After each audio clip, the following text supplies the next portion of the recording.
छठा अध्याय। नारद जी बोले, जब 2 घड़ी रात बाकी रहे तब तुलसी की मृतिका, वस्त्र और कलश लेकर जलाशय पर जाएं। कार्तिक में जहाँ कहीं भी प्रत्येक जलाशय के जल में स्नान करना चाहिए। गर्म जल की अपेक्षा ठंडे जल में स्नान करने से 10 गुना पुण्य प्राप्त होता है। उससे 100 गुना पुण्य बाहरी कुएं के जल में स्नान करने से होता है। उससे अधिक पुण्य बावड़ी में और उससे अधिक पुण्य पोखर में स्नान करने से होता है। उससे 10 गुना झरनों में और उससे भी अधिक पुण्य कार्तिक में नदी स्नान करने से होता है। उससे भी 10 गुना पुण्य वहाँ होता है जहाँ 2 नदियों का संगम हो, और यदि कहीं 3 नदियों का संगम हो तब तो पुण्य की कोई सीमा ही नहीं। स्नान से पहले भगवान का ध्यान करके स्नानार्थ संकल्प करना चाहिए। फिर तीर्थ में उपस्थित देवताओं को क्रमशः अर्घ, आचमनीय आदि देना चाहिए। अर्घ मंत्र इस प्रकार है: हे कमलनाथ, आपको नमस्कार है। हे जलाशय, आपको प्रणाम है। हे ऋषिकेश, आपको नमस्कार है। मेरे दिए अर्घ को आप ग्रहण करें। बैकुंठ, प्रयाग तथा बद्रिकाश्रम में जहाँ कहीं भगवान विष्णु गए वहाँ उन्होंने 3 प्रकार से अपना पांव रखा था। वहाँ पर ऋषि, वेद, यज्ञों सहित सभी देवता मेरी रक्षा करते रहें।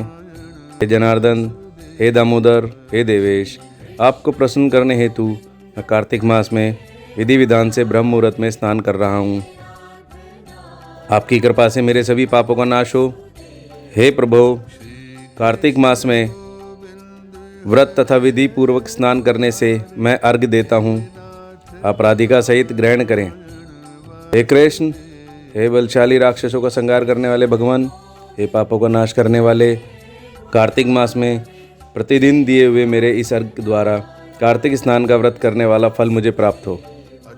तत्पश्चात विष्णु, शिव तथा सूर्य का ध्यान करके जल में प्रवेश कर नाभि के बराबर जल में खड़े होकर विधि पूर्वक स्नान करना चाहिए। गृहस्थी को तिल और आंवले का चूर्ण लगाकर तथा विधवा स्त्री व यति को तुलसी की जड़ की मिट्टी लगाकर स्नान करना चाहिए। सप्तमी, अमावस्या, नवमी, त्रयोदशी, द्वितीया, दशमी आदि तिथियों को आंवला तथा तिल में स्नान करना वर्जित है।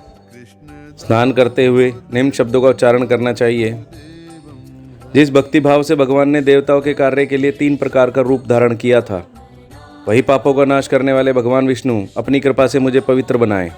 जो अमनुष्य भगवान विष्णु की आज्ञा से कार्तिक व्रत करता है, उसकी इंद्र आदि सभी देवता रक्षा करते हैं, इसलिए वह मुझे पवित्र करें। बीजों, रहस्यों तथा यज्ञों सहित वेदों के मंत्र कश्यप आदि ऋषि, इंद्रादि देवता मुझे पवित्र करें। अदिति आदि सभी नारियां, यज्ञ, सिद्ध, सर्प और समस्त औषधियाँ व 3 लोकों के पहाड़ मुझे पवित्र करें। इस प्रकार कहकर स्नान करने के बाद मनुष्य को हाथ में पवित्र धारण करके देवता, ऋषि, मनुष्य तथा पितरों का विधि पूर्वक तर्पण करना चाहिए। तर्पण करते समय तर्पण में जितना तिल रहते हैं उतने वर्ष पर्यंत व्रती का पितृगण स्वर्ग में वास करते हैं। उसके बाद व्रती को जल से निकलकर शुद्ध वस्त्र धारण करने चाहिए। सभी तीर्थों के सारे कार्यों से निवृत्त होकर उन्हें भगवान विष्णु का पूजन करना चाहिए। सभी तीर्थों के सारे देवताओं का स्मरण करके भक्तिपूर्वक सावधान होकर चंदन, फूल और फलों के साथ भगवान विष्णु को फिर से अर्घ देना चाहिए। अर्घ के मंत्र इस प्रकार हैं: मैंने पवित्र मास में स्नान किया है। हे विष्णु, राधा के साथ आप मेरे दिए अर्घ्य को ग्रहण करें। तत्पश्चात चंदन, फूल और तांबूल आदि से वेदपाठी ब्राह्मणों का श्रद्धापूर्वक पूजन करें और बारंबार नमस्कार करें। ब्राह्मणों के दाएं पांव में तीर्थों का वास होता है, मुंह में वेद और समस्त अंगों में देवताओं का वास होता है।